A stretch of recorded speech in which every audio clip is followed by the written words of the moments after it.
श्रीशैलेशदयापात्रम् धीभक्त्यादिगुणार्णवम् यतीन्द्रप्रवणम् वन्दे रम्यजामातरम् मुनिम् लक्ष्मीनाथसमारम्भाम् नाथयामुनमध्यमाम् अस्मदाचार्यपर्यन्ताम् वन्दे गुरुपरम्पराम् यो नित्यम् अच्युतपदाम्बुजयुग्मरुक्मव्यामोहतस्तदितराणि तृणाय मेने अस्मद्गुरोर्भगवतोऽस्य दयैकसिन्धोः रामानुजस्य चरणौ शरणम् प्रपद्ये लोकाचार्याय गुरवे कृष्णपादस्य सूनवे संसारभोगिसन्दष्टजीवजीवातवे नमः।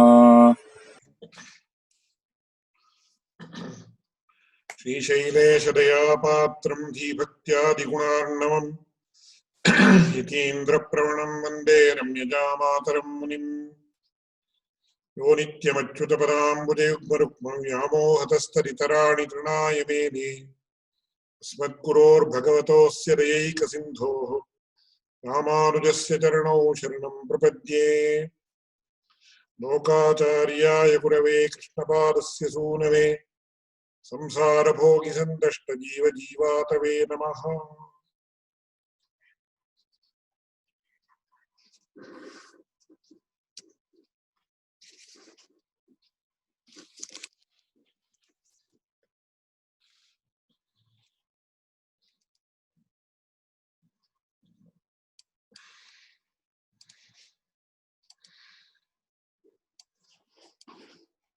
We continue with the exposition of the 59th Sutra. Ittal pirarkasheshamanne engirade. So the previous Sutra was Sthana Pramanattale Ukaram Avadharanartham. So we observed some aspects associated with this Sutra and also the next Sutra. So what is the meaning of Avadharana? The meaning of Avadharana is assertion. So in Sanskrit there is a statement which is generally quoted in the Shastras while explaining the meanings of Sanskrit aphorisms or sutras.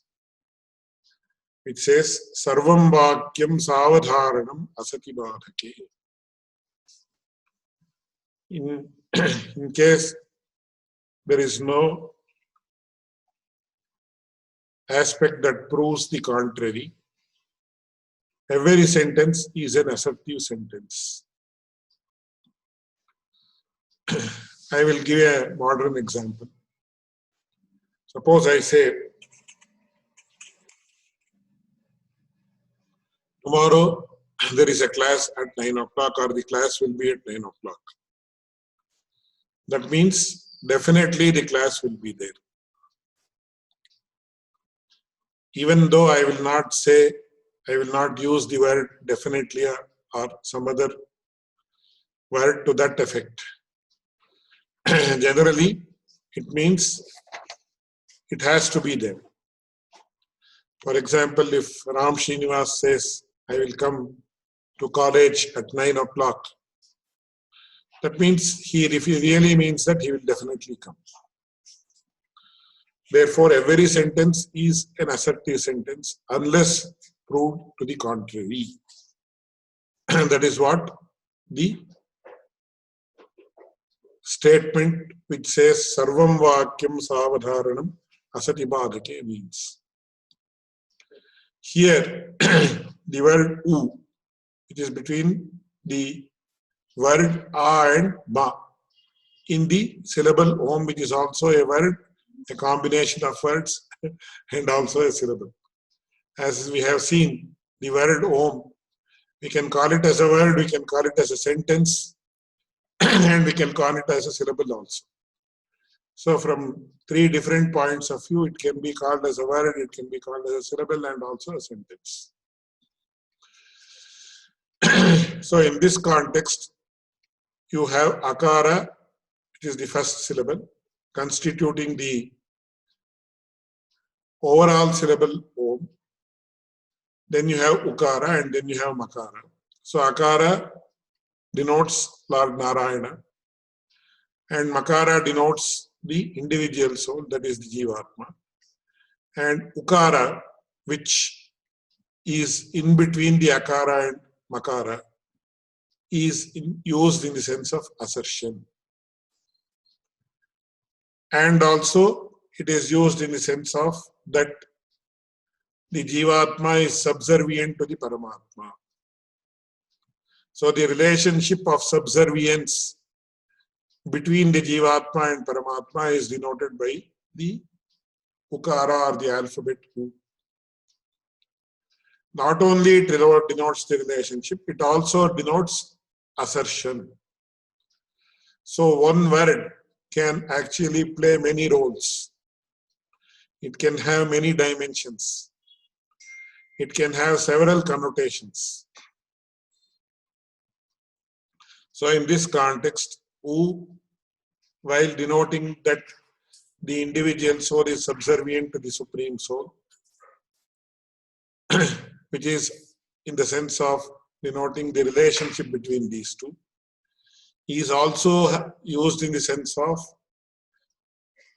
an assertion stating that the individual soul is subservient to the Supreme Lord alone and not to anyone else.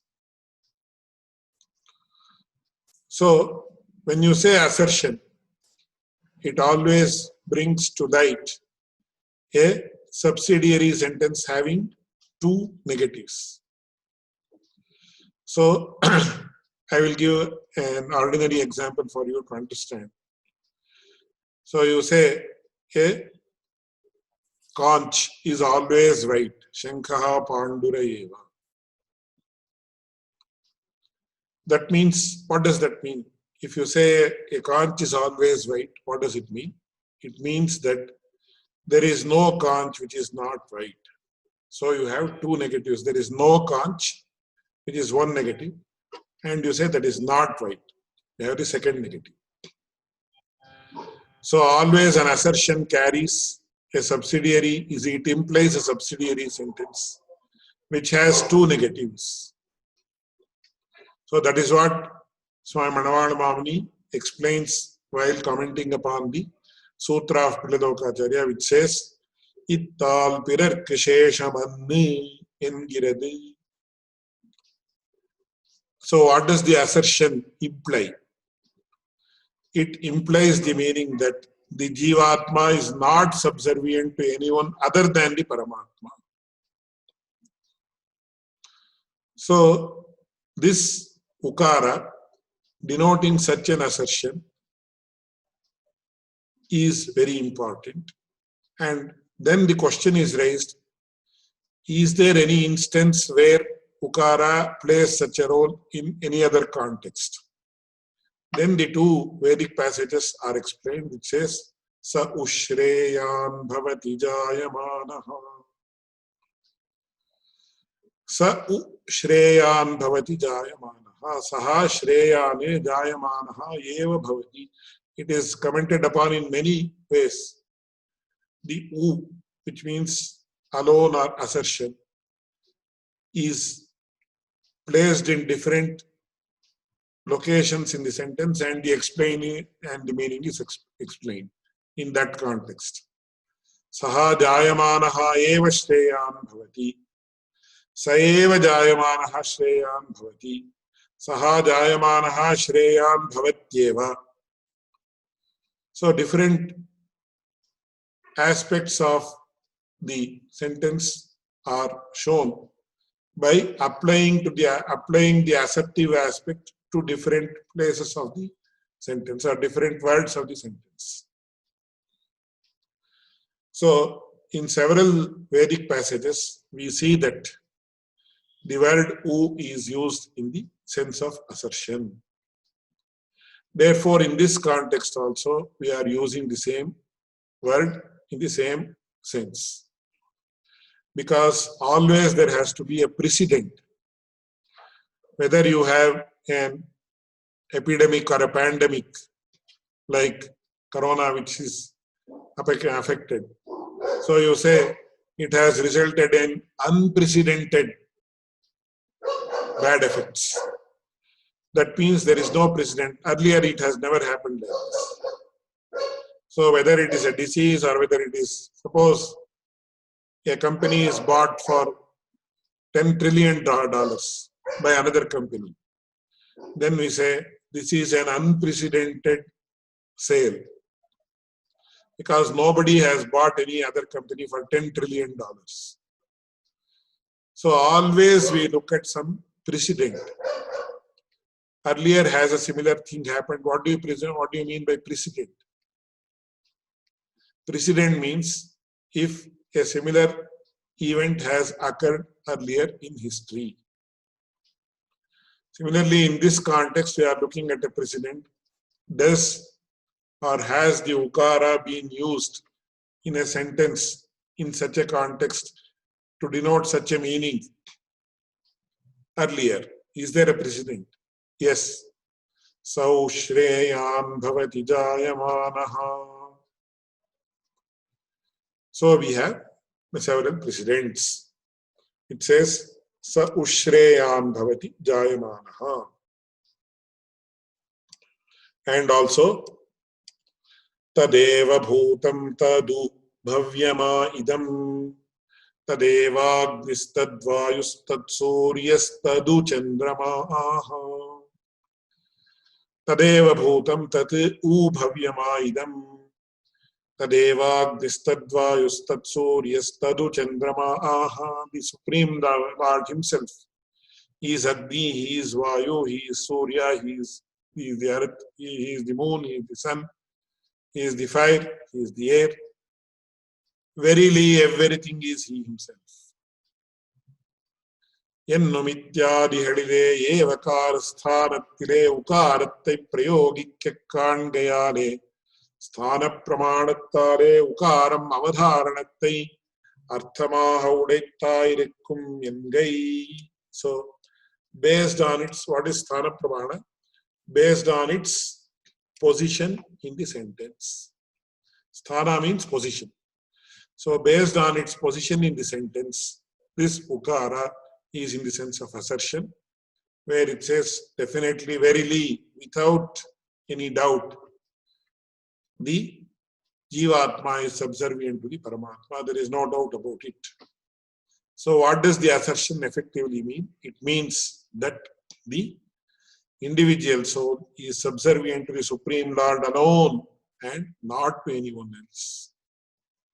And then we have seen how this is further explained by the Evakara in the previous class. But there is an exception. This is very important. In general, they say every rule has an exception, and always the exception proves the rule. So even there is an exception to the rule, every rule has an exception. Because there are some rules without exception also. And one rule which is quoted without exception is every person who is born has to die. This rule has no exception at all. That is why there is a very beautiful question and answer session which highlights this aspect. There is a very beautiful episode in the Mahabharata known as the Yaksha Prashna.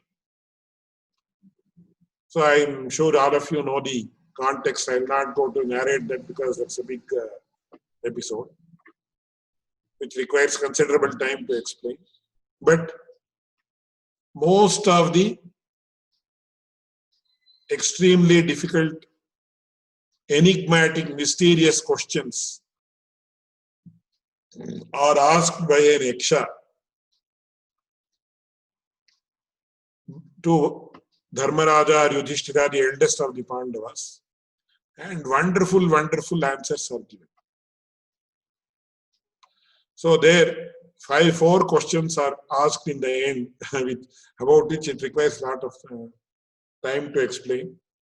He asks, Ko modate kim ashcharyam kaf panthaha kacha vartika. Finally, 4 questions. Who is happy? Who is the person who is happy? What is it that is totally we can say mysterious, you can say extremely surprising. So we call it as Ashcharya, or which that defies logic, etc. Vakyam Ashcharyam. Then Kaf Pantha, which is the right path to attain moksha, and Kacha Vartika, what is the news? And very beautiful answers are given. It requires about half an hour to 1 hour to explain these 4 very important aspects which are very closely associated with our lives. But here, the main intention is, he says, which is the truth of life? He asks. The answer given is, death is the truth of life. So, even in Ramayana, there is a very, very, very beautiful statement. I keep thinking about it day in and day out. So, the essence of life is well summarized in this statement or in this shloka, which is told by Rama to Lakshmana in the Ayodhya Kanda. He says, Sarve kshayanta nichayaha patananta samuchreyaha sanyoga viprayogantaha maranantancha jeevitam. So now what we do, we try to save as much money as possible and put it in the bank and all those things. We do so many things. But that is known as nichaya. That is, you assimilate or you actually amass wealth or resources or property or things like that. But that is not permanent, it's impermanent. Because sarve nichayaha kshayanta, all the which is amassed, for example, a group of ants amasses so much of food. Suddenly, some other entity comes and it actually eats away whatever has been amassed by an ant, by an army of ants for several days or months. Whatever we may keep it in some bank or something. One of my close senior teachers, he keeps telling he is an epigraphist who has studied several inscriptions. And in all the inscriptions of the kings, or many inscriptions, I will not say all, they say we have kept so much of money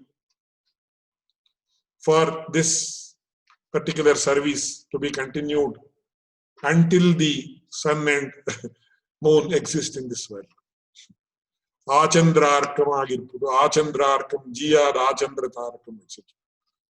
That is used in the epigraphical records, which are there in the form of stones, etc. But we see that they have been done 200 years ago and now nobody knows where that money has gone. So, sarve kshayanta nichaya, patanantaha samuchreya. So today, one person will become the President of the United States or Prime Minister or President of India. But one day or the other, he has to step down from the post. So patanantaha, and every material ascendance will definitely result in his downfall. Downfall may not be very detrimental to his further interests, but ultimately he has to step down from a position. And samyoga viprayoganta, every association between two human beings ends in dissociation. Because no two souls can be together permanently. Even very devout husband and wife, they can actually be together until one of them dies, and one of them has to die before the other. And maranantancha jeevitam. So this is the truth of life. And this maranantancha jeevitam does not have an exception at all. So there is also a rule that does not have an exception, and there is also a rule that has exception without fail. So it's a very, very, very enigmatic or mysterious thing. This one. So here in this case, as I mentioned, the Jivatma is not subservient to anybody else, but it has an exception. What is that exception?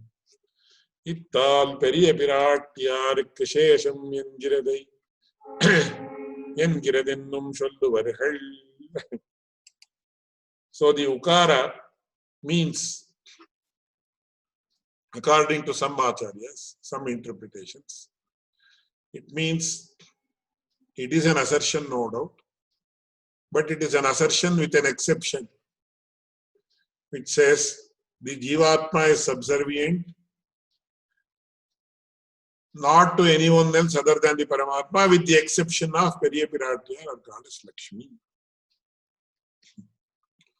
So, U means the Jivatma is subservient to none other than the Supreme Lord, except for Goddess Lakshmi or Shri, who is known as Periya Piratya or the senior most consort of Lord Vishnu or Narayana.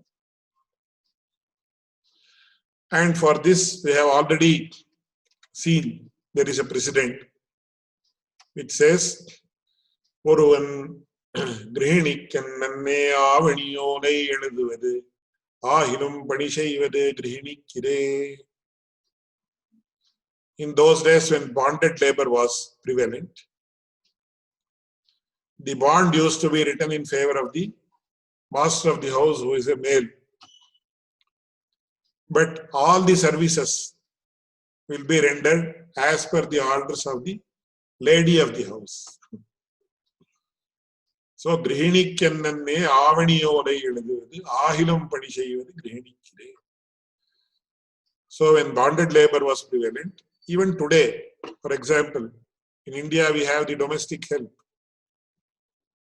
And I think it might be there in United States and other places also. So where a servant maid is there.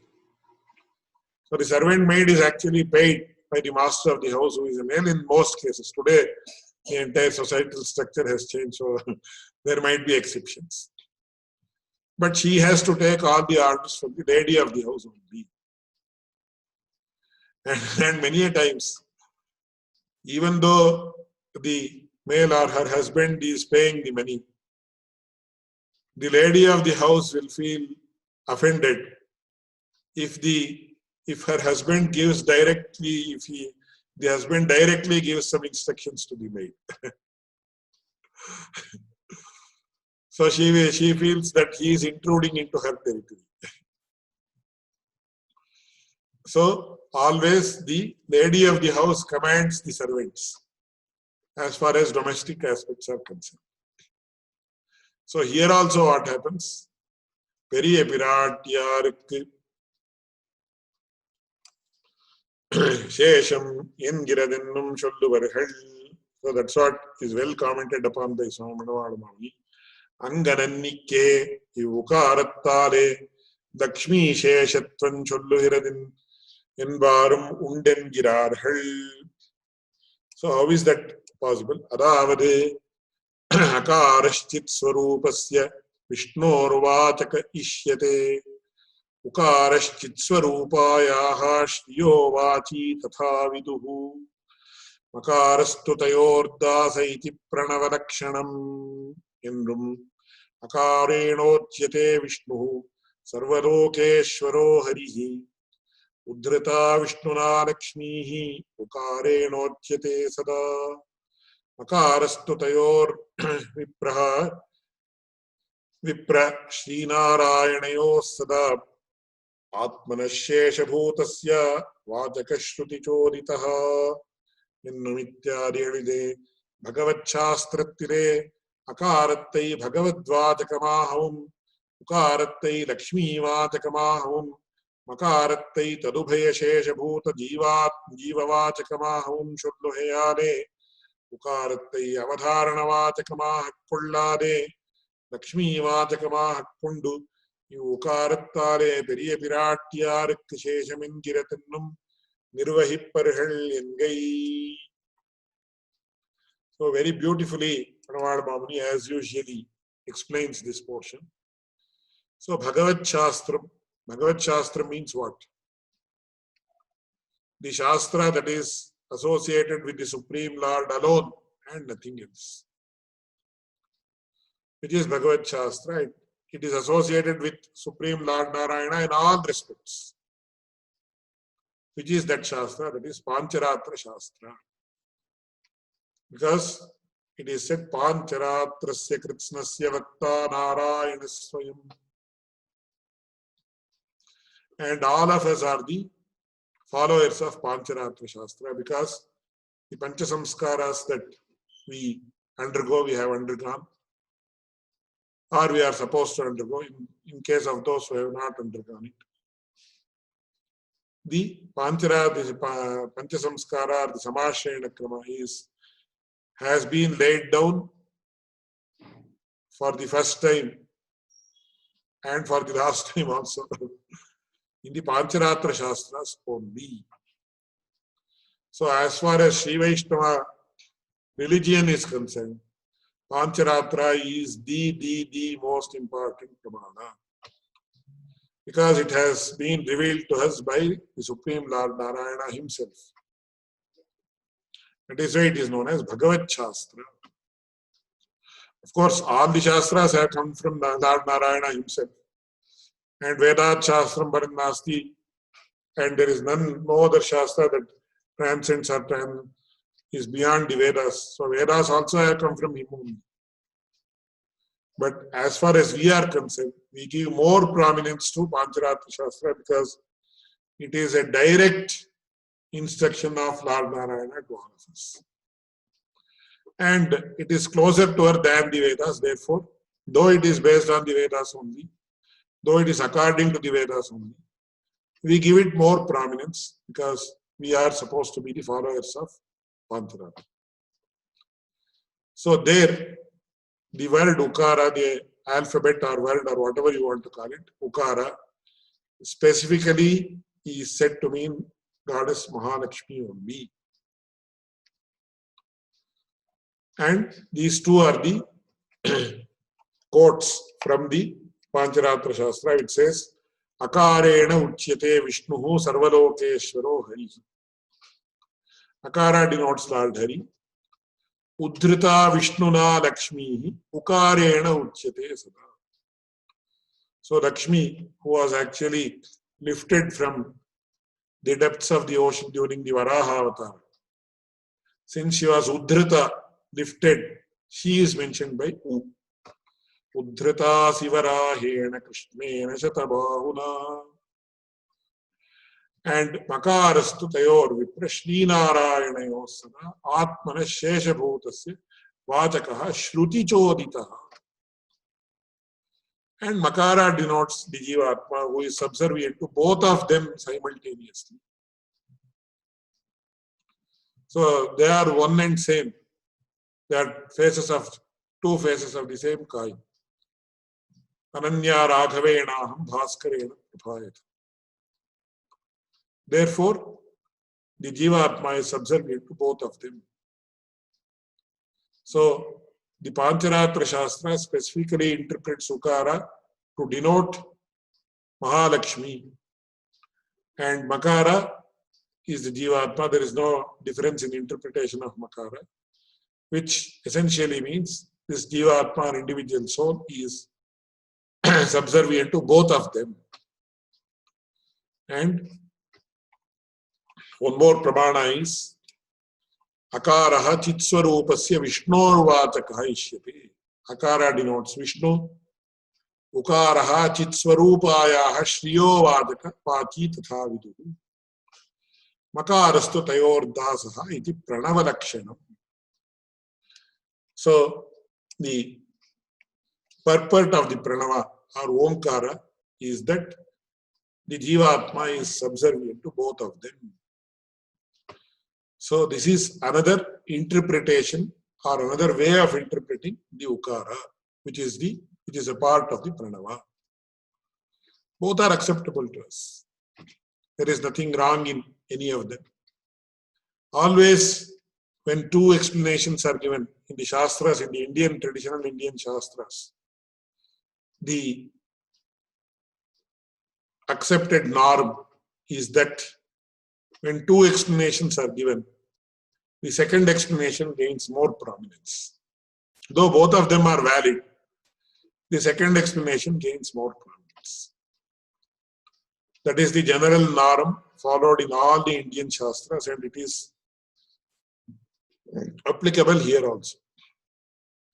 So when we say Sarvam Vakyam Sadharanam, every sentence is an assertive sentence. Even without an a word that denotes assertion, the assertion is understood.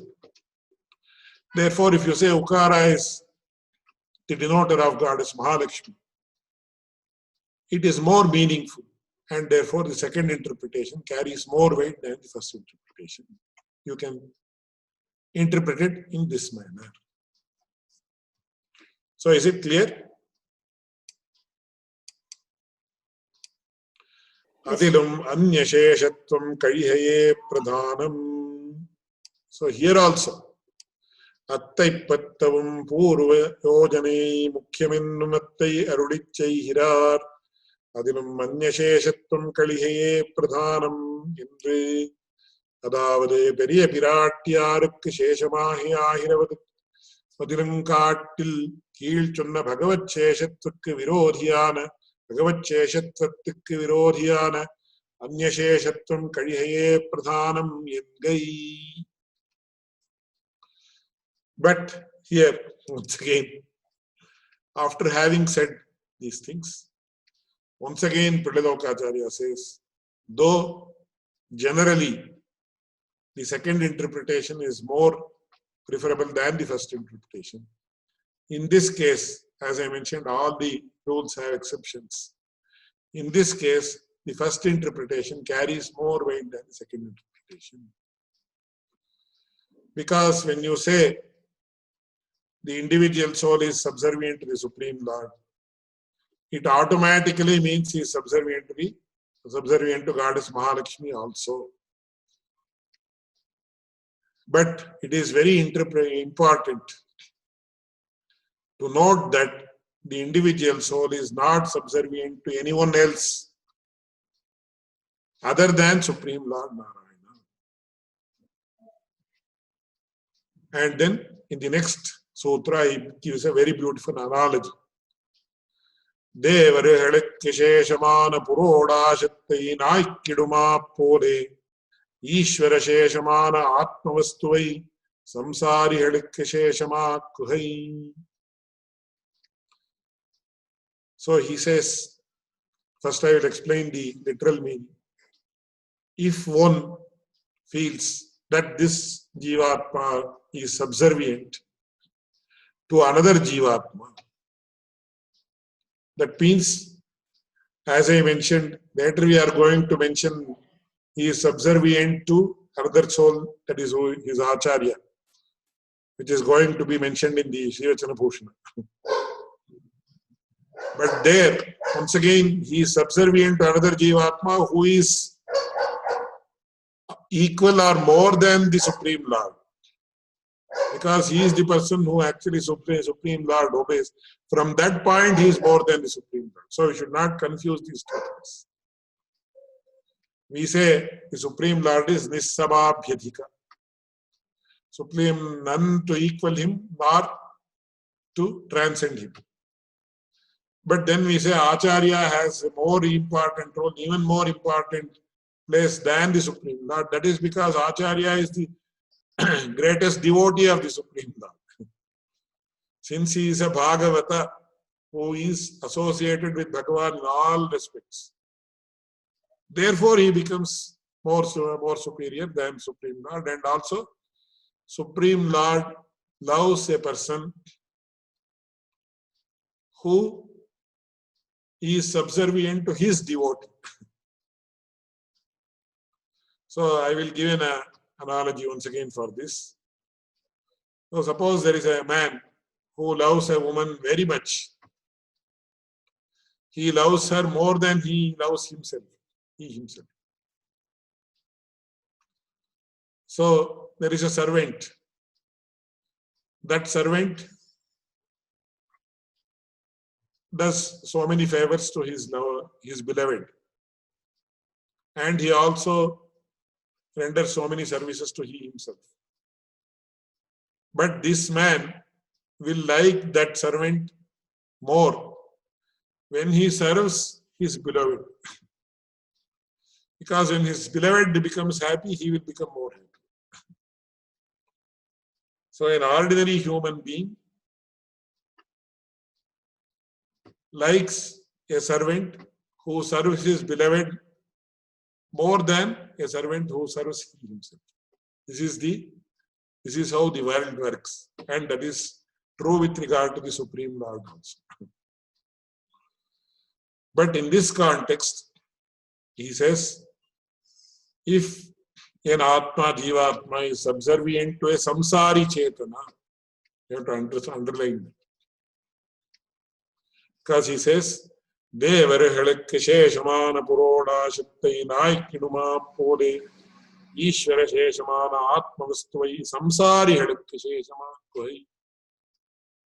If I become if my Jivatma, the Jivatma that exists in my body, becomes subservient to another Jivatma who is a bonded soul or a bound soul, then that is most undesirable thing that can happen to this Jivatma. So he gives a very beautiful example. Devara Helakka Sheshamana Purodasha. What is this Purodasha? In those days, several Vedic yajnas used to be conducted. And in those Vedic yajnas, so I am telling Vedic yajnas because today people don't know much. They call yajna, yaga or homa. All they know is they see some fire and some offerings being given to the fire. That's all people understand. They don't distinguish between the Shtauta yajnas, the Smarta yajnas, and the Agama yajnas, etc.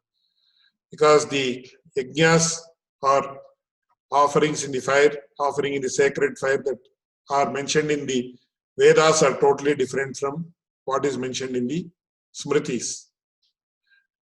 So you have Ganapati Homa, Chandi Homa, Sudarshana Homa, etc. These are all tantric yajnas mentioned in the Agamas.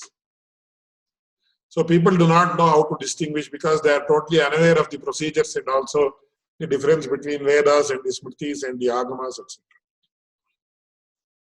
Because what is known as Purodasha, it is a rice flour based dish which was prepared during the Vedic yajnas, where the yajnas are done according to purely the Vedic injunctions, not the Smriti injunctions, not the Agama injunctions. So there, first the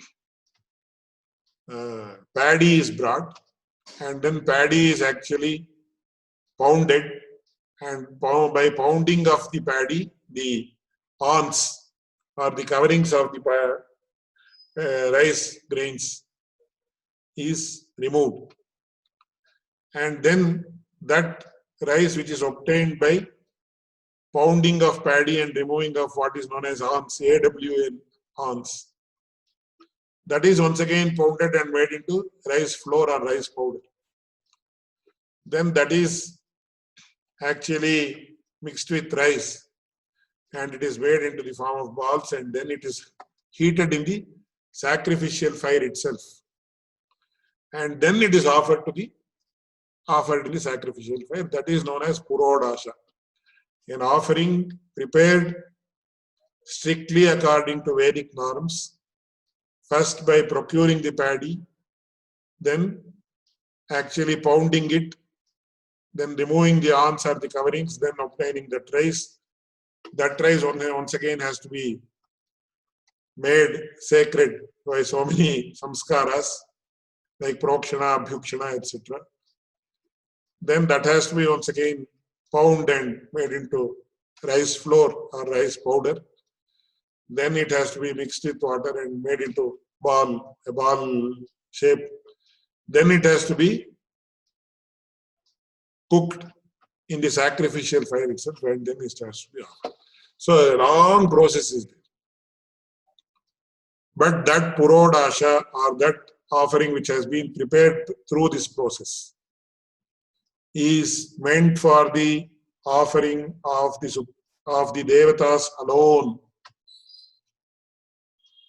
Suppose they have kept it after preparing the purodasha, the dish, they have kept it ready, and they are not attentive to that. Suddenly a dog, stray dog. In India, I have lots of stray dogs. Earlier also we had, now also we have. And I am sure for many generations to come, it will be there. If a stray dog comes inside the place, the location where the sacrifice is being held, and it partakes of the purodasha, it's a big mistake. And several prayashchitta rituals or rituals of atonement have to be performed for that.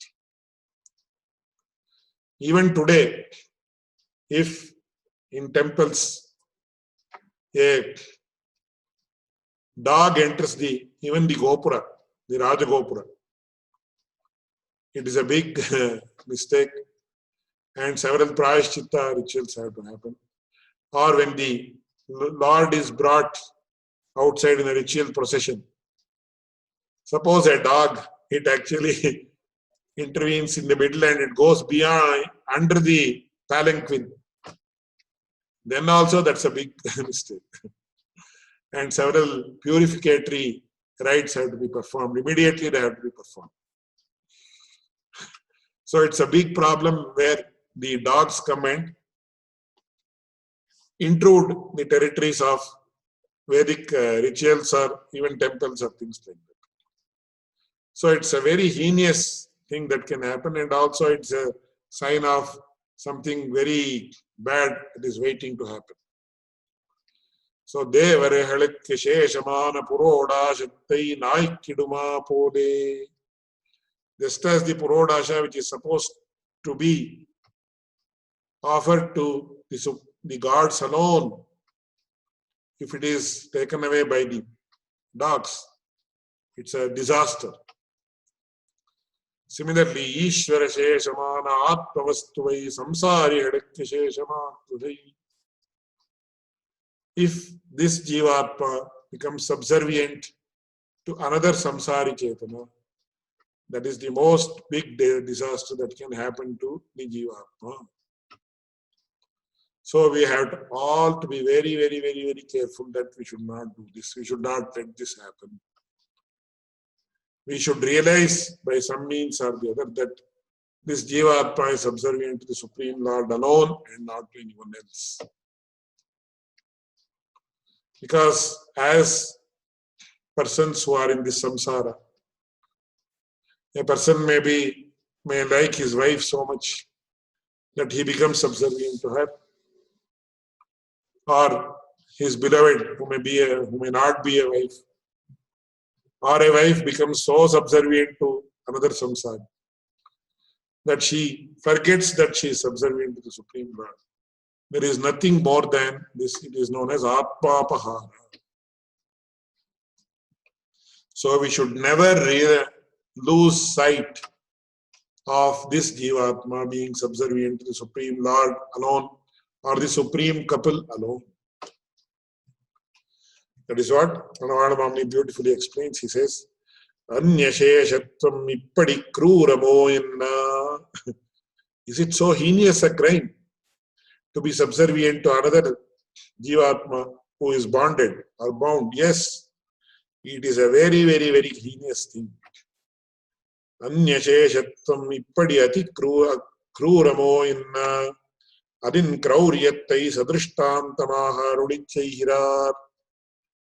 தேவர்களுக்கு என்ன தொடங்கி, அதாவது ஆராத்தியரான இந்திராதி தேவர்களுக்கு போக்கியத்தையா சேஷமாக கல்பிதமான புரோடாசத்தை தர்சன ஸ்பர்சனாதிகளுக்கு அனர்ஹமாம்படி மிஹீனமாயிருக்கிற நாய்க்கிடுமா போதே இருப்பதுன்னோ பிராப்த சேஷியான ஈஸ்வரனுக்கு சேஷமான ஆத்மவஸ்துவை சர்வ பிரகாரத்தாலும் ஹேயரான சம்சாரிகளுக்கு Sheshamakkuhai Engai.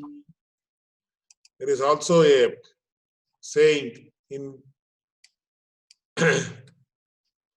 Kannada language which summarizes this. So those who know Kannada can understand this. Payasa Madi Naibala Ejjidru.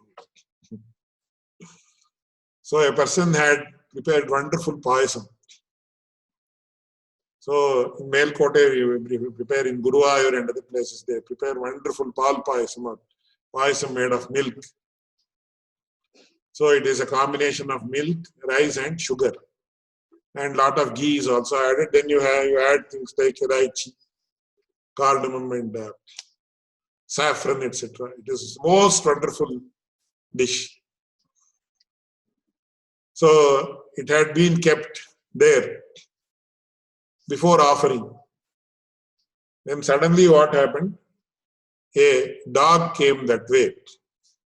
And without its knowledge, it actually immersed its tail inside the payasam. So even if a dog comes near and it actually takes the odor of the thing, we don't actually use it. Or if a dog touches it. But inadvertently, what did the dog do? It actually immersed its tail inside the payasam. So even though we have used the best ingredients and taken lots of pains to prepare that payasam, it will take 3 to 4 hours minimum to prepare that type of payasam. When the dog immerses its tail inside it, it becomes totally unfit for offering. Sometimes some things are not offered, but they are partaken by human beings. Even it becomes totally unfit for partaking, because the dog is such a inferior animal, and its tail, it is associated with its private parts. So if it immerses that tail, then it becomes totally inferior. So in Kannada they say Payasa Madi Naibala.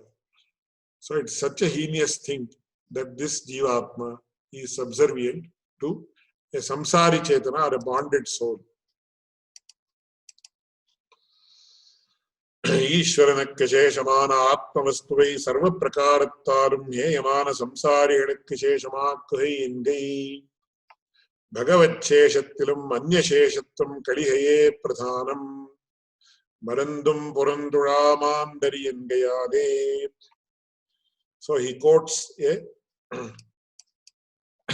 statement from the Divya Prabandhas and says, Ippadi krūramāna अन्यशेषत्वं कलिहयै ஆத்மாவுக்கு பிரதானாபேட்சிதம் என்று கீழ் சொன்ன அர்த்தத்தை ஸ்திரீகரிக்கிறார். Once again he asserts. So again and again he is asserting that it says பகவச்சேஷத்வத்திலும் அந்யசேஷத்வம் கழிகையே பிரதானம் என்று. அதாவது லக்ஷ்மி சேஷத்வத்திலுங்காட்டில் பிரதானம் என்றவளவே என்று பகவானுக்கு சேஷமாயிருக்கும் அதிலங்காட்டில் அந்நிய விஷயத்தில் சேஷத்துவம் கழியே ஆத்மாவுக்கு பிரதானம். இதற்கு பிரமாணம் காட்டுகிறார் மறந்தும் புறந்துழாமாந்தரியன்கையானே என்று. அதாவது யமகிங்கர சம்வாரத்தை திருமழிசைப்பிரான் அருளிச் செய்த திறம்பேல் மீன் கண்டீர் என்கிற பாட்டிலே பாகவத லட்சணம் சொல்லுகிறவளவில் திருவடி தன்னாமம் பரந்தும் தொழாமாந்தரி என்று சுவாமியினுடைய திருநாமத்தை மறந்தார்களாகிலும் மற்றொரு விஷயத்தில் சேஷ பிரவர்த்தி பண்ணாதவர்கள் என்று சொல்லுகையாலே என்கை. இத்தால் தனக்கும் பிறர்க்கும் உரித்தன் என்கிறது, etc., which we will actually study in the next class.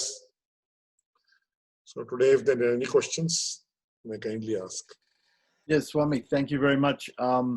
You were mentioning about Bhagavad Shastra and being Pancharatra Agama. Yes. So everybody knows that there's also another Agama for worshipping Lord Vishnu called Vaikhanasa Agama. Can you explain the relationship of Vaikhanasins and Vaikhanasa Agama to Sri Vaishnava Sampradayam? Vaikhanasa Agama and Pancharatra Agama are two eyes of Vaishnavas. So Vaikhanasa Agama cannot be considered inferior to Pancharatra Agama in any sense. Though there is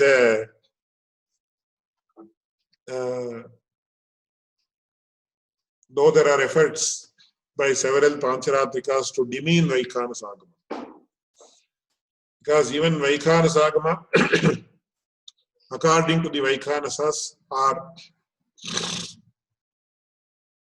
given to him, given to us by the Lord himself. Because who is Vikhanasa Muni? Vaikhanasa Agama was given to us by Vikhanasa Muni. And who is Vikhanasa Muni according to Vaikhanasa Shastra? Even Vaikhanasa is also Bhagavad Shastra. There is no doubt about that. But Pancharatra is more popular and is more vibrant than Vaikhanasas.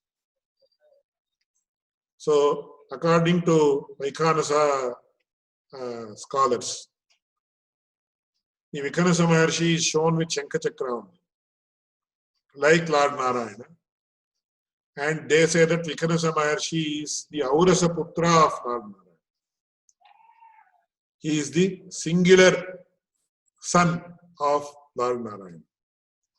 Narayana Pita Yasya Mata Chapi Haripriya.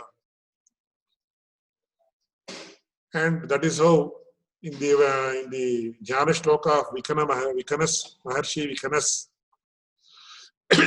we see that he is the Aurasa Putra of Lord Narayana and Goddess Mahalakshmi. And he is the person who perpetuated the Bhagavad Shastra of Vaikhanasa. That is also Bhagavad Shastra only. But there is one difference between Vaikhanasa and Pancharatra. So, according to Vaikhanasa Bhagavad Shastra, a person who is born in the Vaikhanasa lineage is supposed to be a Vaishnava. So Vaishnavatva is based on birth itself. So they don't need Samashrayana separately as we Pancharatrikas do.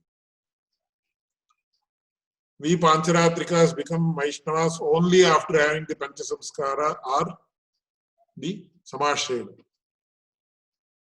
There is no separate procedure in the Vaikhanasas to have this Panchasamskara. But it is mentioned in their Shastras because Vaikhanasa is Shrauta Vaishnavatva. This is all very, very important and very detailed topic. It cannot be mentioned in half an hour or 15 minutes. But anyway, I will mention it as within a short span of time. So the Vaikhanasas have their own Shrauta Sutras, Grihya Sutras, etc. Just as other Brahmins in the Indian tradition have. And in their Shrauta Sutra, which is also based on the Vedas purely, in the from what I have heard, I have not studied the Vaikhanasa scriptures. While doing the Seman Tonena, that is one of the samskaras, prenatal samskaras, when a woman is pregnant. At that time only, when the child is in the womb of the mother, there is a component where the Samashayanam is done to the child. That is one thing. Secondly, what I have heard is, during the process of Namakarana itself, when the naming ceremony is done on the 12th day, after the child is born,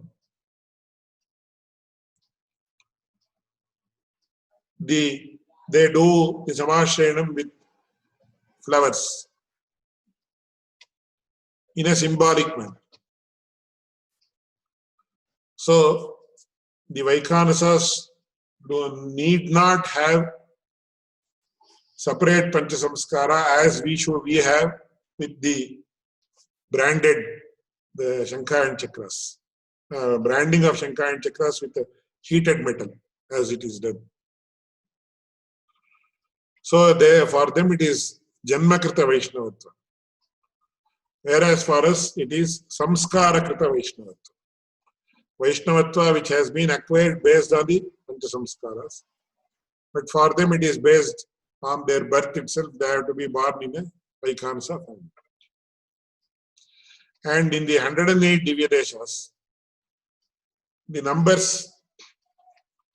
of Vaikhanasa Divya Deshas is more than Pancharatra Divya Deshas. That is to be noted. So if you go in South India, in Chola, Chera and Pandya, Vaikhanasa Divya Deshas are the temples that Divya Deshas that follow Vaikhanasa Agama are more than those that follow Pancharatra. And even today in Tirumala, they follow Vaikhanasa Agama. In Srirangam, earlier, Vaikhanasa Agama used to be followed before Ramanujacharya came. In fact, there are evidences to say that Ramanujacharya wanted to change the Tirupati procedure of worship from Vaikhanasa to Pancharatra, but the Lord did not allow him to do it. And one more aspect that is very interesting is there was a Vishishtadvaita Bhashya or a Bhashya authored according to Vishishtadvaita principles before Ramanujacharya himself, which was authored by a person called Srivatsanka Mishra, who was a Vaikhanasa. But what he did was, in the second chapter, second pada of the second chapter, the Pancharatra Adhikarana, he has mentioned Pancharatra is also a pramana, not authentic. Therefore, Ramanujacharya had to write a new Bhashya, wherein he has upheld the authenticity of Pancharatra. So these are all very subtle matters, which are generally not written in the books, but which are actually given in the traditional instruction method of instruction from the Acharya tradition. But anyway, Vaikhanasa is an exalted tradition. There is nothing wrong in that. But Pancharatrikas look down upon Vaikhanasas in some contexts, which is actually not correct. They have a superior, Pancharatrikas have a superiority complex over the Vaikhanasas, which is not actually justified when viewed from an objective point of view. But there is, I don't know whether I should be saying all these things. During the time of Vedanta Deshika himself, the Vaikhanasas were looked down upon by the Pancharatrikas. And Vedanta Deshika himself narrates an episode where there is a dialogue. These Vaikhanasas, why are they so inferior to Pancharatrikas in the rituals they conduct, etc. Then he says, no, it should not be considered that they are inferior. They should also be considered on par with Pancharatrikas. So these are the internal issues anyway. But Vaikhanasa is as exalted as Pancharatra, there is no doubt about it. Though Pancharatrikas feel Vaikhanasa is inferior. Sometimes we hear that Vaikhanasa is described as Lakshmi Vishishta Dvaita, and so I'm just wondering, the Vedantic stance of the Vaikhanasans is exactly the same as the Pancharatrans, or is it? No, as far as I have seen, because recently I happened to study some Vaikhanasa texts, some very fundamental texts of Vaikhanasas like Vimanarchana Kalpa, etc. So there is no difference. It is as the same as Pancharatra. So in the Vaikhanasans, do they also have the split between the Vadagalai and Tengalai schools? No. And they don't consider even this, while of course now it has changed in the last 20, 30 years, but they don't have any difference between the Vadagalai and Tengalais. They just follow their tradition. Vadalai people born in Vadalai families, they wear that U type of mark only. and the others were this type of mark. But they don't differentiate or discriminate. And do they have it? The philosophical, ideological viewpoints, they don't subscribe to all those things, as Pancharatrikas do. And do they give much prominence to the Divya Prabandham? Yeah, Divya Prabandha is, see, even in Tirupana, Divya Prabandha is given prominence. Everywhere, in all the Vaishnava Sampradayas, Divya Prabandha is given prominence. There is no, in that there is no, what we call Taratamya or hierarchy or something like that. Right. They give equal prominence. Whether you go to, now in Chennai, in Triplicane, it's a Vaikhanasa temple, a huge temple, it's Vaikhanasa only. And without Divya Prabandha, nothing happens in Vaishnava temples. So can we say why exactly Ramanujacharya wanted to transform some Vaikhanasa temples into Pancharatra temples? No, he wanted to the vibrant, Pancharatra is more vibrant than Vaikhanasa in several aspects. And always, when there is a new system, the new system has to be followed. So Pancharatra gained more prominence over the ages. So Ramanujacharya wanted to promote Pancharatra.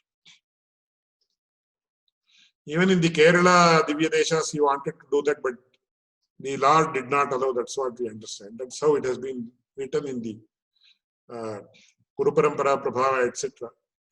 So the Lord, when he actually commands somebody, he does it with a lot of discretion. So from what we understand, the puja, wherever the puja systems were very robust, whether it is Pancharatra or Vaikhansa or some other agama, the Lord did not want to be disturbed. He wanted it to be disturbed, so he did not do that. We also read that he tried the same thing in Puri Jagannath, and also that was not able to change the Panchopasana, the Smarta Puja there. Yes. So that is why I mentioned, my Acharya used to mention, if a system is functioning well, why disturb it? But as I mentioned, among the 108, proportionately, if you see, Vaikhanasa is more than Pancharatra. Nachayadhramanujetyesha chatura chaturakshari kamavastham prapadyante jantavo hantamadrisha punyam bhoja vikasaya papadvanta kshayaya cha shrimana virabhut bhumau ramanujadivakarah rinīkrita virinchāridinam kushaibhūtayaha amam japadam bhoja samashe nishavinah.